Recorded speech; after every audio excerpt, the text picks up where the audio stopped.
take the red pill, you stay in Wonderland, and I show you how deep the rabbit hole goes. When I started planning out this video, the first thing that sprung to mind was that scene from The Matrix. It was The Matrix as a whole, funnily enough. AI's taking over the world. I don't particularly want to find myself off as a battery. Better than the Terminator, though. Better than the Terminator. I don't think we're quite there yet. Hey everyone, and welcome back to Deep Teaching. In this video, I'll be discussing the potential of OpenAI's language model, ChatGPT, and how it can be used in the classroom. More specifically, I'll be exploring how teachers can harness the power of ChatGPT to create engaging and effective learning experiences for their students. From generating interactive lesson plans and quizzes to providing personalized materials and explanations, I'll show you how ChatGPT can help you save time and provide quality teaching activities. So, whether you're a new teacher looking for ways to enhance your classroom or an experienced educator looking for new tools to add to your arsenal, this video is for you. Slowly but surely, knowledge of ChatGPT is starting to filter into the teaching community, but there's still a lot of educators out there who know nothing about it. ChatGPT stands for Conversational Generative Pre-trained Transformer. It's basically a chatbot. Now, it has the ability to understand and respond to natural language input, making it a powerful tool for creating educational content. If you want to see more videos like this, hit the subscribe button and turn on notifications to stay updated on my latest videos, including my new podcast, The International Classroom. Logging into ChatGPT is pretty straightforward actually. So first thing you're going to do is go onto Google or any search engine and you can type in OpenAI and you're going to get presented, first hit openai.com, and you want to come then down to ChatGPT. So you're then presented with this kind of nice colours, if I do say so myself, green and purple screen about the model, what it is, but we want to dive straight into it. So we're going to click on here and we're going to try ChatGPT.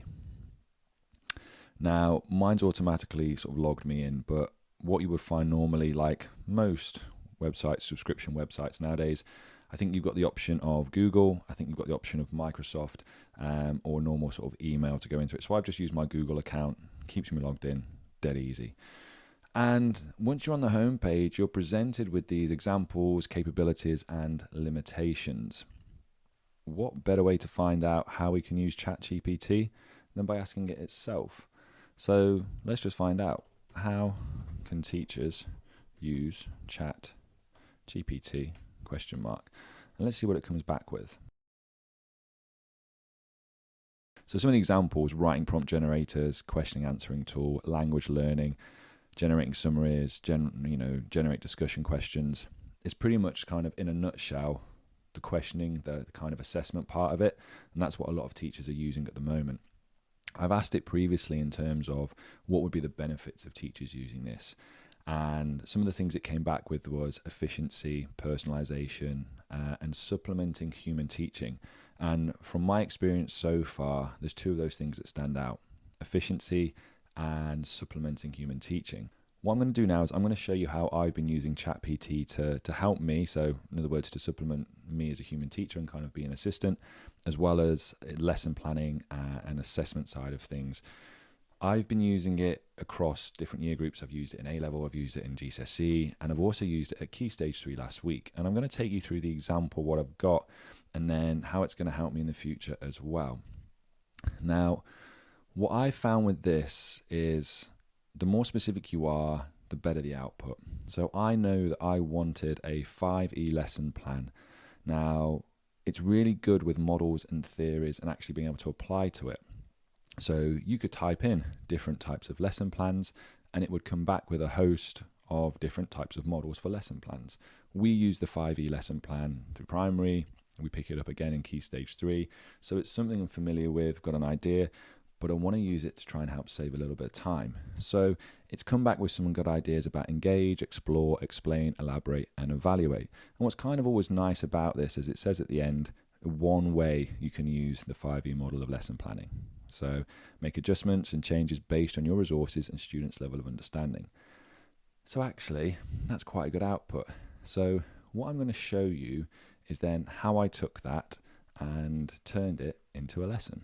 Now, what you can see on there is I use OneNote and I took the advice from ChatGPT as a supplement, and I then tweaked it to fit in with the class that I've got and elaborated around some of the ideas. So the first task, if we really engage students a video, okay, and ask them to observe and take notes on the different stages of digestion.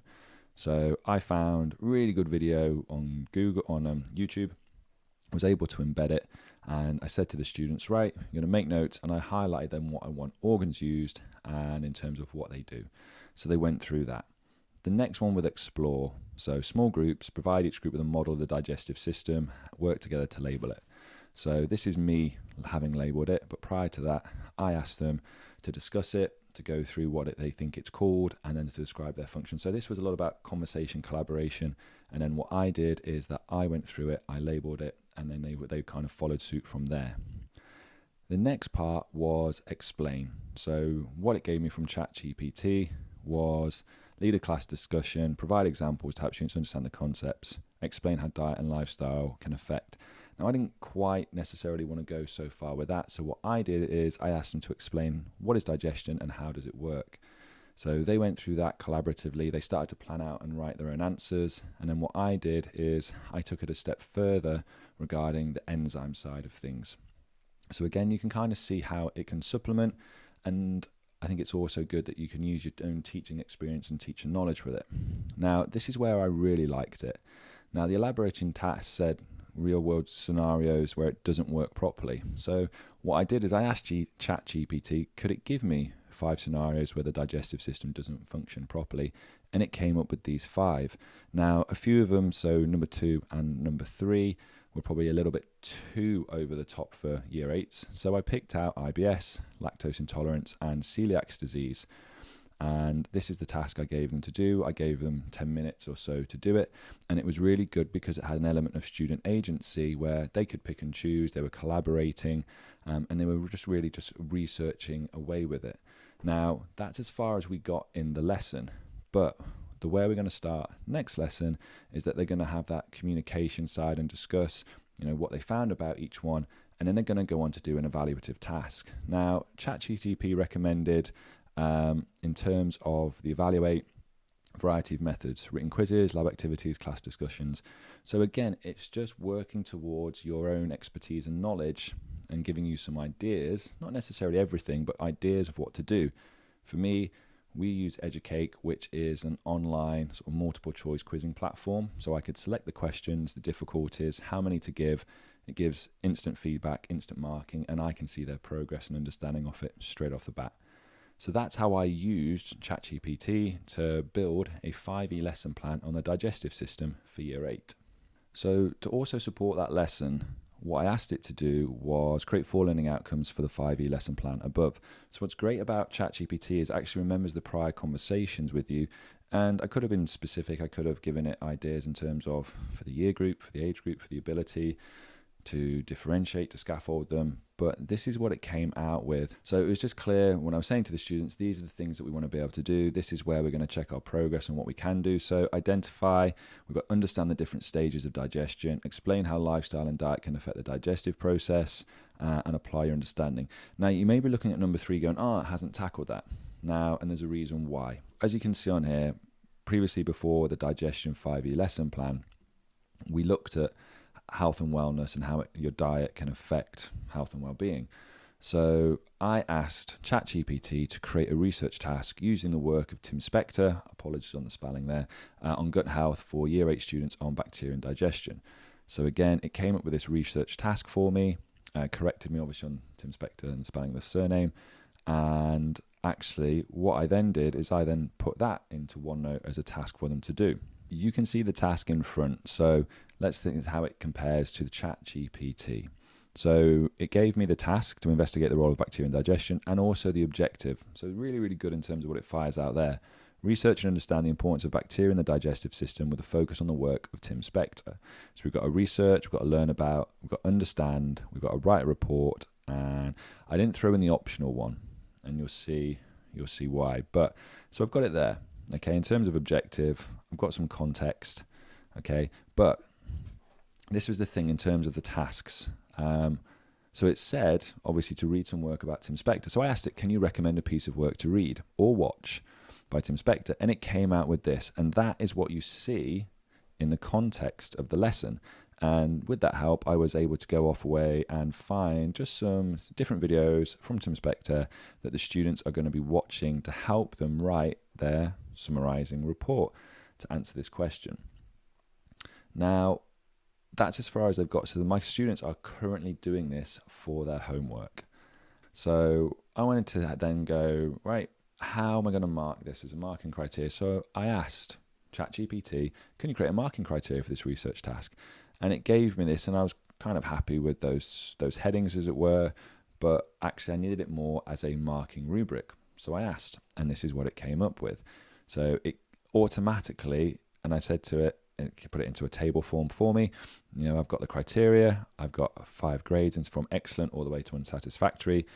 Quite a long list of information though. So what I said is, well, can you simplify this for me?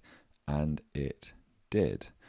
It also then says, you know, if you want to elaborate, change it. It's giving you some ideas at the bottom. Fantastic. Take it back to a 5-level rubric. And it did. And you'll note this one again is a little bit more simpler than the previous one.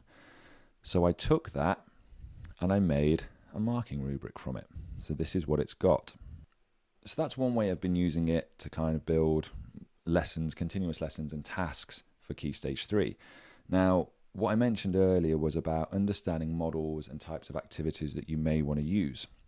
So, for example, differentiated or challenge activities like Bloom's taxonomy, and I posted a brief video about this on my, I think, LinkedIn previously, but I also like solo taxonomy. So you can go onto it and go, let's just have a look at this one, to create a solo taxonomy task for the, let's go GCSE topic of the circulatory system. So this is what I've been currently doing in my year 11s. The topic I'm currently doing in my year 11s, I want a solo taxonomy task for the GCSE topic of the circulatory system. So as I said, the more precise you are with it, the more specific the instructions you give it, generally the better outcome. So there you have it. Level 1 to level 5. So in addition to level 4, research and explain the different blood disorders and diseases that can occur in the circulatory system and the treatments for them. What I kind of like about this, especially for the higher end of things, we talk about student agency a lot now in education, in secondary, is real world examples. So these real world examples are giving students the opportunity to go research and see how it really applies to medicine, science, them, you know, hospitals, all these types of things in the real world. So I really, really like that. And there you have a solo taxonomy task, GCSE circulatory system, that starts off kind of single ideas and goes all the way through the different stages. Now, if you weren't aware of what solo taxonomy was, you could ask ChatGPT, you know, what are the stages, to elaborate and explain how they do it, anything that you want from there. So in terms of professional development, it can offer that as well. If you wanted to change it though, so let's say now I wanted to do something more like Bloom's questioning.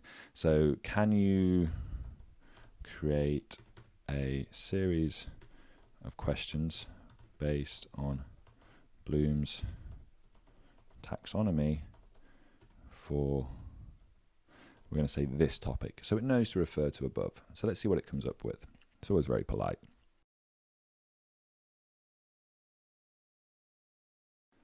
And there you have it. So it's taken from my very, you know, specific instruction regarding Bloom's taxonomies and a series of questions, and it has delivered 2 to 3 for each area. And now you can choose those. For me, I'd put them all on and allow my students to choose so they could, you know, move from whichever area they wanted to, trial and error. That in itself, you know, once they've got knowledge, that's 30, 45 minutes worth of task there that could be there, especially when you get down to something like design an experiment to test the effects of exercise on blood pressure, which is a great activity to really stretch and challenge students. So that for me buys into this idea of supplementing me as a teacher and saving me time. I know about this. I know about Bloom's taxonomy, and I would use this myself, same as if I showed you an example of visible thinking routines. You know I love visible thinking routines. You know, if you've been around this and you can see most of my videos, a lot of them are based off that. I can use that as well, and it just saves me the time of having to kind of plan it out. Yes, I've got to check it. and I need to make sure it's correct. And trust, there are times when it isn't correct, but more often than not, what it comes out with and the correct nature of it is really time saving, and it does supplement me. If I wanted to generate the answers, I can do. But I think in terms of planning, assessments, it's fantastic. I'm excited to trial ChatGPT with marking and feedback in the future. It can supposedly be used to mark student work and provide personalised feedback by offering automatic grading, error detection, personalised feedback, feedback on specific areas, and self-assessment, though I imagine it's going to need a bit of training and trial and error with this. In conclusion, ChatGPT is a powerful tool that can enhance the teaching experience for both teachers and students. AI in education has both pros and cons. On one hand, it's got the potential to personalize the learning experience, provide immediate feedback, and save teachers time. On the other hand, though, it raises ethical concerns, and we've already seen New York City ban it from their schools. As the technology continues to advance, it will be important for teachers to stay informed and consider how they can leverage AI to enhance the learning experience for their students, while also being mindful of its limitations. Thanks for joining me on this journey of deep teaching with ChatGPT. If you've enjoyed it and you want to stay up to date with more informative and helpful content, hit that subscribe button and turn on your notifications. Until next time, stay safe and happy teaching.